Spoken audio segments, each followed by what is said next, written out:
Hello everyone, welcome to Story Vault YouTube channel. Hope you enjoy the video. What's something you witnessed, scary or otherwise, that you still can't explain to this day? Story 1.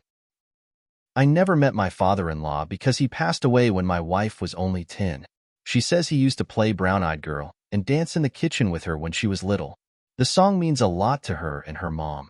When my first daughter was born, that was the song that came on the radio the first time my mother-in-law met the baby. For our second daughter, it played on the hospital speakers right after she was born. Pretty cool. Story 2. This just happened recently. I was driving home around dusk.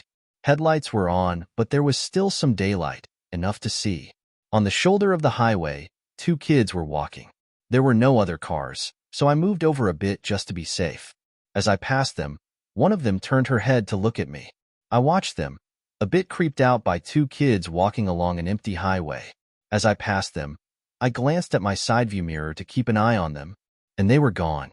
A quick glance over my shoulder showed an empty highway. In a movie, I would have stopped to look. In real life, I hit the gas and didn't look back again. Story 3. This one isn't huge, but it is real in my husband, and I think about it a lot. One time I was at urgent care to get an injury checked out. My husband was with me as he usually is for anything medical. The waiting room when you walk in through the door has a long counter at the front, chairs surrounding a TV to the right, and on the left there a little divot in the wall where more chairs rest in front of a bathroom door. It's a single-person bathroom with no windows and only one door. We were sitting in some of the chairs close to the bathroom door. It was kinda in its own micro hallway, and the only exit from walking out of the bathroom was to walk past my husband and I. After sitting there for a while, a man walks in with his wife through the front door of the waiting room.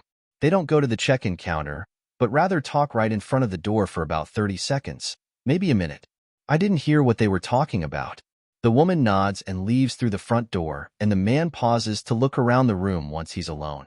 I assumed she was dropping him off to get checked out.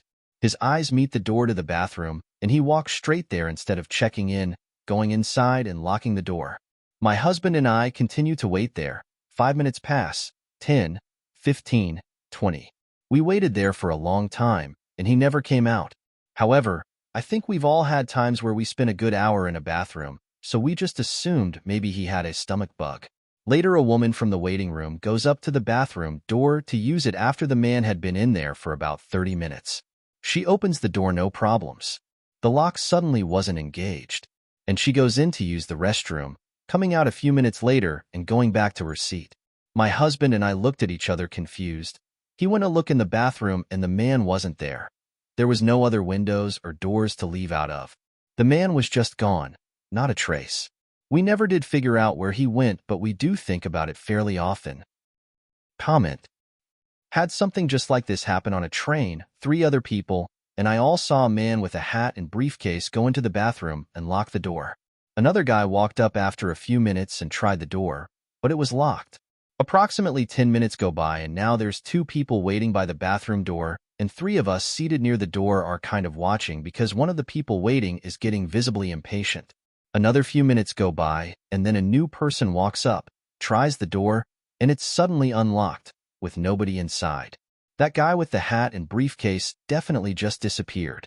There are no windows in the train bathroom, no hatches. He was just gone. Something similar happened to me in grade school.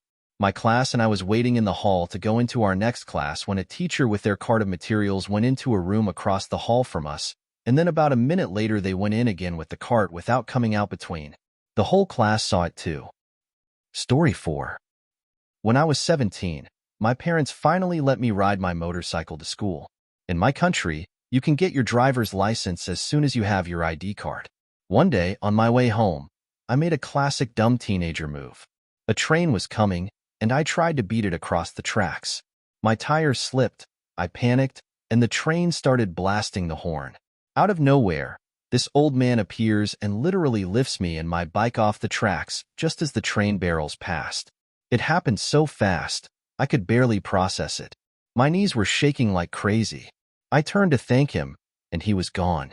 No trace of him anywhere, even though it was a wide-open area with no place to hide. Did he sprint away? Seems like he evaporated to thin air, because it literally half a second passed since he lifted me to safety. Almost 14 years passed. Even writing this now gives me goosebumps. Story 5. In the very early 90s, I was backpacking through Egypt and spent a good deal of time in Dahab by the sea. Accommodation was very sparse, a double bed in a 10-foot x 12-feet room. One time I woke up in the middle of the night with a guy dressed up in a white Navy uniform complete with medals standing at the end of my bed. I yelled no, go away at him, and he disappeared. Story 6. I've got a couple. When I was little, I was playing by the dumpster at my apartment complex, and a dog ran up and I swore with all that was within me this dog said, "Hi, my name." So I took this stray dog home, immediately exclaiming that I was Dr. Dolittle. The very next morning, our complex was full of cops because a little girl had been abducted the night before from the playground dumpster area and was missing. They found, I think, her bike and shoes in that same dumpster. The second was on a Halloween. I was driving to go to the movies on speakerphone with my friend, and a massive car accident happened all around me. A drunk driver did a head-on collision and tried to flee the scene. I felt the other cars hit my car, but I had covered my face screaming. Well, my car didn't have a scratch, not a dent. My car was covered in broken glass. It even came in through the windows. I was just sitting there boxed in by 4 cars and a fatality, and others severely injured accident with EMS looking at me like it was a miracle. But I had been so bounced around I couldn't figure out how nothing hit my car. My neck and chest were slightly red from the seatbelt. I sat there for hours in the scene because the other cars were totaled, and there had been an ejection. But my CD player that had never worked started working all of a sudden, playing in loop, Go Your Own Way by Fleetwood Mac. I ended up having to get a new radio as it would never play anything other than that song. I still have the CD. Comment. Do you think that maybe it wasn't the dog talking, but a kidnapper hiding around the dumpster that somehow knew your name, maybe had stalked the area and heard someone call you that? Maybe they sent the dog and called you to entice you to them to do who knows what, and as a kid it made more sense that a dog was calling for you than a kidnapper. Much more frightening than a friendly talking dog, though. Story 7. In Myrtle Beach, camping near the beach, my grandpop told me to come outside of our camper. When I did, I looked up in the sky to see what looked like a small orange fireball, just darting back and forth through the sky for a minute, and then hovering about. After what felt like a minute of this, the fireball all of a sudden shot out in the direction of the ocean, going what looked like 1,000,000 miles an hour, and then disappeared. I wondered, and still do wonder, if it was a military flare or something, but I truly don't know. Comment. For what it's worth, I've read at least a dozen accounts like yours happening in Myrtle Beach. Really intriguing. Story 8. When I was a kid, we moved into a new house. All the bedrooms were upstairs. My sister and I were home with our mom. Dad was at work. All 3 of us were at the bottom of the stairs talking about something when a DVD that was in my room, up the stairs and around the corner, literally flew down the stairs. It didn't roll down the steps or slide down. It flew in the air right past us. Then 10 minutes later, my mom made my sister and I bring our laundry up to our rooms. I was scared shitless. Comments. I had something similar happen to me once. I was with my stepmom and brother in the living room of our new house, and she asked me to go into the nursery to grab a diaper, wipes, and the changing mat. When I walked into the room, something felt off, so I stopped. When I stopped, a book flew off of a stack of moving boxes set against the wall and landed right in front of my feet. It flew about 3 or 4 feet. I stepped over it, got the things she needed from the closet, and ran back out of the room.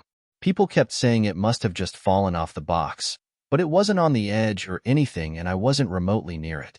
It flew like someone threw it, almost like a frisbee, but without any rotation. And that wasn't even the scariest thing to happen in that house. That wasn't the scariest thing to happen. I'm close to getting to bed, but I take the bait, lol. What else happened? I've posted this elsewhere before, but this is the one that scared me the most. When I was a preteen/young teenager, my family moved into a house. It started with hearing footsteps in the attic, which wasn't tall enough for anyone to walk around in. We attributed it to rats, but it made my grandmother uncomfortable enough that she stopped visiting. We started seeing things. A woman peeking around corners, a little boy running around, and the shadow of a man at the end of the hallway. My dad's bedroom was across the hall from my brother's room, and I often slept in the room with my brothers. Me and two of my brothers were watching a movie one night when I saw a man crawling on his hands and knees into the room. I thought it was my dad, who often did things like this to scare us. I gave the signal that I saw him and went back to watching the movie, expecting him to grab my little brother's foot. He was sleeping next to me. Then he opened his door, flooding the hallway with light. There was no one there. I've never been so terrified. I have lots more stories from that house, and a lot from the house I lived in during college too. I've lived in other places where I didn't see anything, like the place I live now, but I've lived in some very spooky places. So, that's the end of the video. Hit the like button and subscribe. Have a good day and see you in the next video.